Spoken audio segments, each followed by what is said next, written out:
Good morning mga kaibon. So ayan, welcome back sa aking YouTube channel, ang Ken Mini Aviary.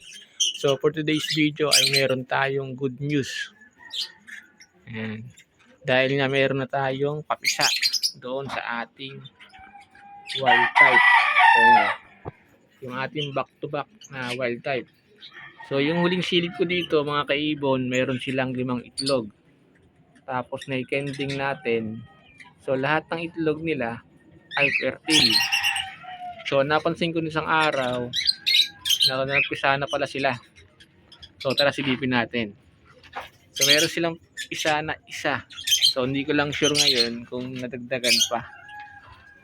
So tingnan natin. So ito yung ating wild type. Ayan.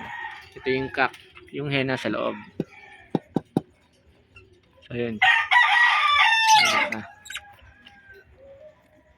So ayan na mga kaibon. Ayan, at meron pang isa. So ayan. So nung kinending natin to, 5 yung fertile. So ang tabayanan pa natin kung meron pang mapipisa ron sa 4 na itlog. So ayan. O importante ay nakapagpapisa na sila. So ito yung kanilang first clutch. Ayan.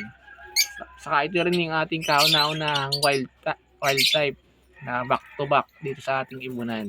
So ayan. So sana may mag-isa pa ron sa 4 kasi nung ano natin yan ay fertile naman silang lahat. Pabayaan na lang natin mga kaibon. So ayan ang ating good news dito sa ating ibunan. Nag-isa na yung ating back to back na wild type na perso. So ayan.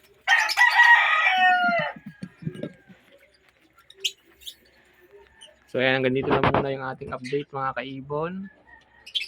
At salamat sa pagpanood.